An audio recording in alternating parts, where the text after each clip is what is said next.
Flagler County 911. Where's your emergency? Hello? My cousin got shot. Okay, where are you? We're at the smoke shop. At Belfair Parkway. Belfair Parkway? Yes. And you said he just got shot? Yes.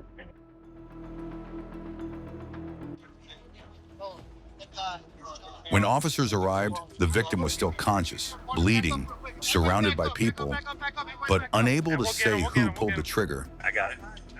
Okay. Okay. Are you allergic to anything? No allergies? You're not allergic to any medicine? What really happened that night? No, you're not gonna die.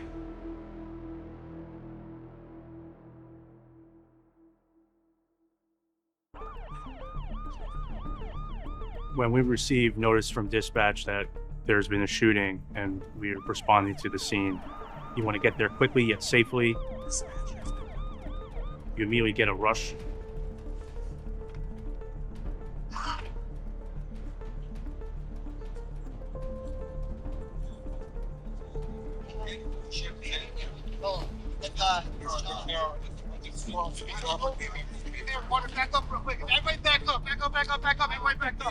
And we'll get him. So as deputies arrive on scene, they do identify a single gunshot wound to his abdomen. If you still no blood pressure on him,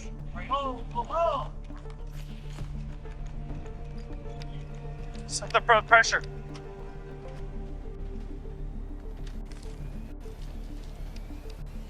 Here, use this. I got like 30 of these. In this case, there was an entry wound in the victim's torso. There was no exit wound. The victim could be bleeding out internally, which is definitely a big concern. Just get a glove on it. Don't plug it. Hang on. Go 22. Hang on. Hold that. I got it. Okay. Okay. Just your stomach, or are you having any trouble breathing? Yeah. Okay. Let me see. Let me. Somebody put a light on his throat, please. Deputies are able to speak with him. He is fighting for his life. No, you're not gonna die. We got good medics coming. All right. What's your name, buddy? Are you allergic to anything? No allergies? You're not allergic to any medicines or anything like that? What's your name, big guy? Okay, that's great. Curtis. Curtis what? Curtis. Curtis what, buddy? Great. When I heard that Curtis had been shot, it was indeed shocking to me. I had literally just spoken to him on the phone. He would always check in, and he was 9 minutes late with his curfew. He says, "Mom, I'm headed home now." He was a young man who was brought up in church. His father was a minister. He participated in a lot of youth activities, including giving to the poor. But on a personal level, as my son, I raised him to watch the company that he kept. I made him accountable. I'm one of those old school moms. When he turned 18, he says, "Mom, I'm older now." He said, "You're the strictest parent in Palm Coast." But it didn't matter that I crossed the T's and dotted the I's. It didn't keep him safe. So you can't even begin to imagine the shock wave, not just for me and my family, but for those who knew him and the lifestyle that he led. Geez, we got a bullet wound right in his stomach. I don't see any. Once medics took Curtis away, officers began securing the crime scene, marking evidence and locking down the area. Flagler County Sheriff's Office crime scene was able to arrive shortly after. Deputies were able to locate the 9mm spent shell casing in the parking lot as well. The shell casing was preserved in its location so that it wasn't moved while everyone was on scene. And with that being said, now we're also looking for a firearm to see if a firearm was tossed or if there's any evidence of a firearm also being there, which we're unable to locate any. Officers then turned to the witnesses, who told them the shooter had fled in a green SUV, driven by a woman. It's the Spanish dude, and it was a female driving. Green SUV. They pulled my hair, and then walked up to the car and then pow. To the car, oh, you hear pow. Just like the car. Watch him drive. We don't know who shot. Because it was four. I'm about to show you. A green SUV. Yeah, green SUV. They went. Following the crucial lead, officers searched for surveillance footage, starting with the cameras at the nearby smokehouse. What's up? Hey, do you have surveillance of outside? We made contact with the owner of the smoke shop, and we attempted to collect video at that time, and there was some confusion as to whether or not they were able to produce that video. The manager began to search for anything of value. None of these show. We just checked. Detectives reviewed the surveillance footage, but found nothing of value. It was a frustrating dead end. With no solid leads and a suspect still on the loose, the fear lingered. Could they strike again? Then came a call from the hospital. What detectives heard changed everything. As I was working the investigation, I received a phone call requesting that I respond to Halifax Hospital. At that point is when I spoke with a doctor who advised that Curtis had passed away. With no solid leads and time slipping away, detectives finally caught a break. A tip about the green SUV. It was spotted parked outside a home just a few miles away. Quietly, officers set up surveillance, careful not to alert the suspect inside. I spoke with the case detectives to see if they would allow me to maintain surveillance on the house to properly document anyone coming or going and make sure the suspect vehicle did not leave without us knowing. But also, we did have a description of two suspects, a male and female, possibly involved in the shooting, and that was something I had to keep an eye on and make sure none of them left or were there, and had to relay that information continuously. Officers maintained silent surveillance on the house hour after hour. Nothing moved, until suddenly a white male stepped out, got into a gold Saturn, and began to drive away. A dog. Yeah. There's a dog on the phone, with the dog in the car, coming northbound. Officers tailed the vehicle at a distance, letting it move far from the house. They didn't know if the suspect was inside or if there was a firearm in the car. Once the timing felt right, they moved in with a full felony traffic stop.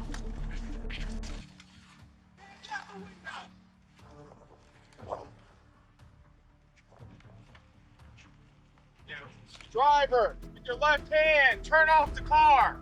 Put the keys on the hood. There you go. Stand up. Keep your hands up. Stand up. Face away from us. Face away. Keep your hands in the air. Front passenger, on my command, I want you to exit the vehicle. Do it now. Turn around. Come back towards me. Walk back towards the sound of my voice. Back. I got him. Interlace your fingers on top of your head. Step back towards me. Come back towards me.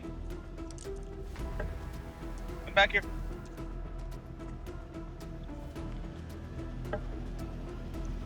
Hands on your back.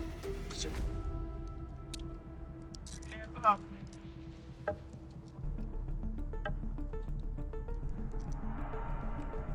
Stand by. Back here.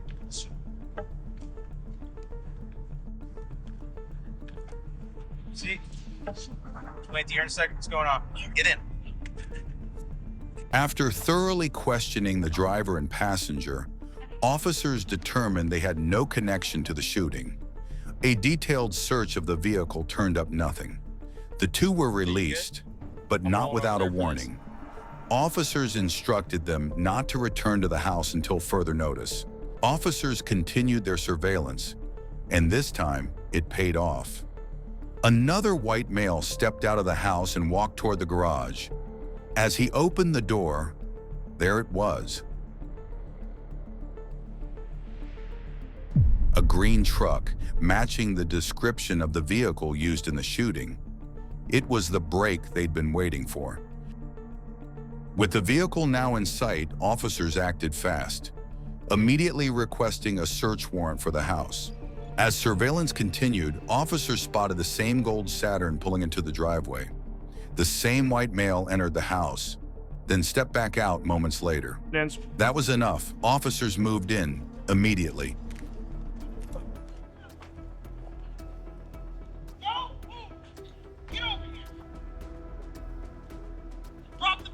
At this time, for the threat of losing evidence, we had to detain him. We were just stunned that he didn't get the message the first time to stay away from the residence when we told him to do so. Where's the female? I dropped her off at the friend's house. I was only grabbing my social security number. Oh, grabbed quite a bit more than that. Flyer, we have one secured. We have a perimeter on the house. Her units. See where you're at. There was nothing useful located on this individual, so once again, he was released. The SWAT team entered the residence and secured it for investigators to go in. The white male from the garage does not fit the description of our suspects inside the vehicle, so he was also released. During the search of the residence, we find a Mossberg shotgun, ammunition, and a holster to a pistol, as well as an ID. The person on the identification card fit the description given by witnesses on scene of a person that was located inside the green SUV at the time of the murder. The name on the card was Marion Leo Gavins Jr. He was our main suspect at this point. Investigators soon learned that Marion was a tenant at the house, but now he was nowhere to be found. Inside, they located the green SUV tied to the shooting. With their main suspect on the run, one question loomed large. Where was Marion? With Marion now a fugitive, investigators began digging deep into his life, starting with family, friends, prior run-ins with law enforcement, and his digital footprint. What they found on social media was alarming. Marion was seen brandishing a 9mm handgun, and in the same video, holding a shotgun. Standing beside him was a woman matching the description of the green SUV's driver. But one post stood out. In a recent video, Marion had shared derogatory content targeting someone named Squizzo, a close friend of Curtis. Squizzo had just passed away. For detectives, this was no longer just evidence, it was motive. With a clear motive emerging, detectives believed Marion's social media post may have sparked a confrontation with Curtis.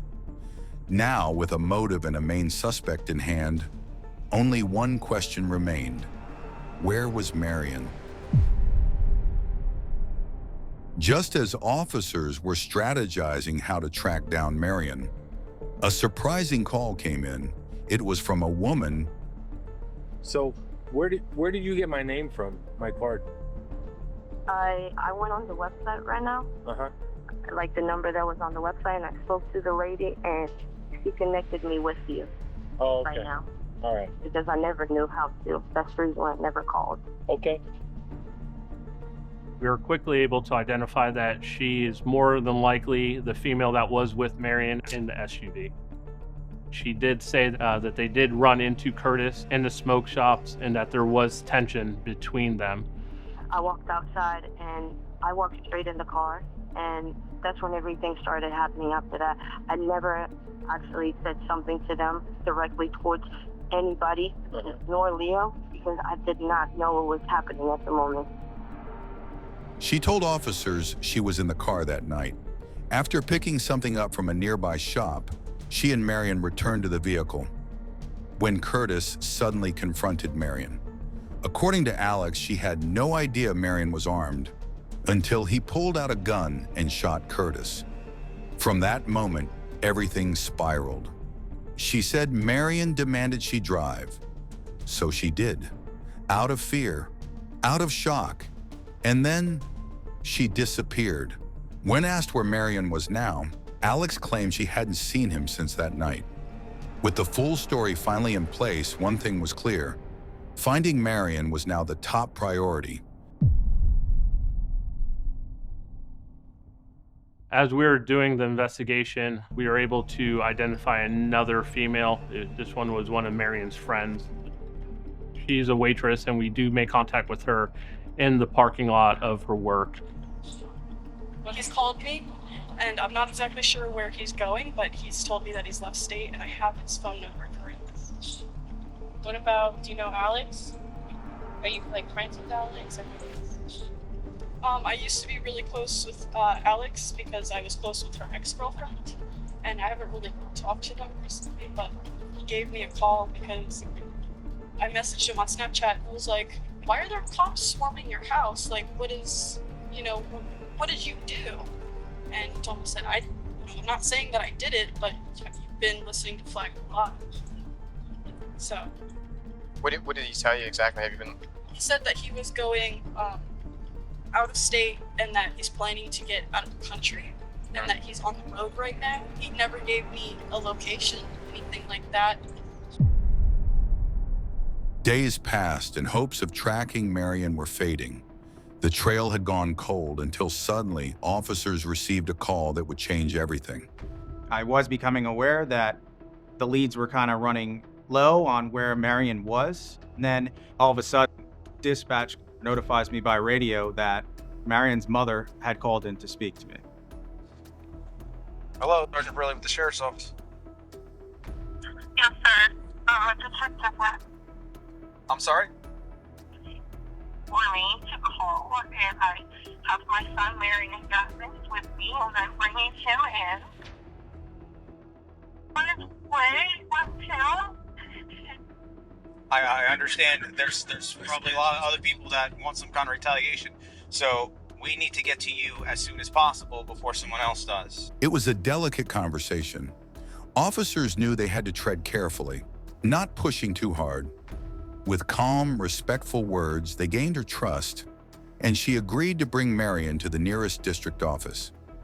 Some time had passed, so I began to wonder if they were actually going to come and meet me like they had arranged it.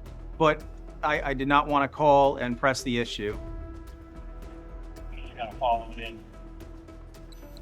All right, hang back though. I don't want to do that. Eventually, one of the other deputies did spot the car that she said she would be traveling in, and it was heading towards the location we arranged.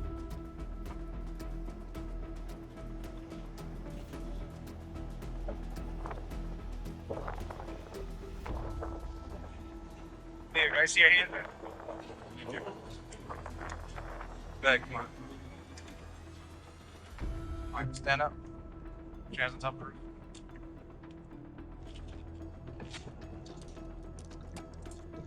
Right, left hand.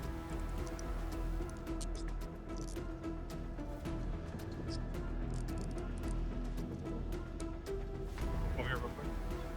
Yeah, we're not gonna just take him and leave you here, all right? Just hang tight. Before turning himself in, Marion made one final move. He posted on social media, claiming he wasn't a bad person. This post I'm gonna be posting on Snapchat, you feel me? Young about to turn himself in, you feel me? Don't even know the situation what happened, you feel me? Everyone expect me to be a bad person. I ain't even a bad person, you feel me? Reach first. He said Curtis tried to shoot him first, and that he fired back in self-defense.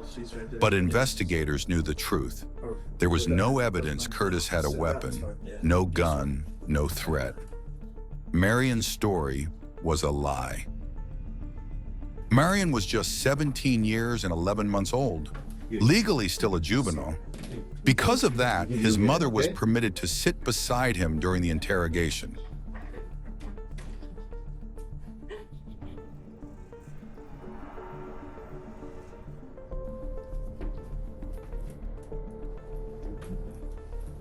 What's going on, man? I didn't get the form to meet you, okay? My name is Corporal Marshall White, all right, in the Sheriff's Office. You go by... Okay, Marion? Okay, Marion. I know you also go by Liam, so I don't mind calling you. You know why we need to talk to you, okay? All right? I was just explaining to your mom a while ago, before I have a discussion with you, okay? Because you are under arrest, okay? I'm going to advise you of your rights. Okay? Okay. And this is especially important for you, okay? Because I know you're almost 18, but you're still considered, a juvenile, okay? And with these rights in mind, do you wish to speak to me? Before my lawyer, please. Marion chose to remain silent. It was his right, and no one could force him to speak. But silence wouldn't change the facts, and it wouldn't change his fate. As the investigation continued, officers caught a lucky break. Surveillance footage from the smoke shop surfaced, and what it revealed told the full story of what really happened that night. In the video, Marion and Alex are seen at the shop talking to the owner. From the back, Curtis walks in, wearing a red tracksuit. He doesn't seem to notice them at all. Marion turns around and looks at him. Once Curtis zips up his tracksuit, he finally notices Marion. Curtis appears visibly shocked to see him there. He looks down at his phone, then walks back outside to his friends. At this point, Marion reaches into his right pocket and starts walking toward the door. Moments later, both he and Alex walk out as well. Shortly after, Curtis is seen heading back toward the shop, but then turns around, possibly to confront Marion. That's when the shooting happened. Everything had lined up, the motive, the evidence, the truth. Now it was Justice's turn. I've already spoken to State Attorney R.J. Larissa and requested he consider charging Gavins as an adult based on the seriousness of his crime, his criminal history, and the fact that he was only 1 month away from his 18th birthday when he committed this violence. Given the severity of the crime, officers requested that Marion be charged as an adult. The state attorney reviewed the case and granted the request. Marion was sentenced to 40 years in the Florida Department of Corrections. He also received an additional 5-year sentence for assaulting and hospitalizing a deputy sheriff while awaiting trial in county jail. Under Florida law, his earliest possible release date is 2057. By then, Marion will be 56 years old, a life wasted, a family shattered, and a young man, Curtis, lost forever.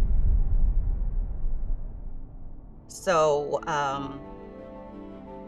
when the news of his death was finalized and confirmed, there was just a shockwave through our community. There was a resonating question: why Curtis? Why Kurt? Why him?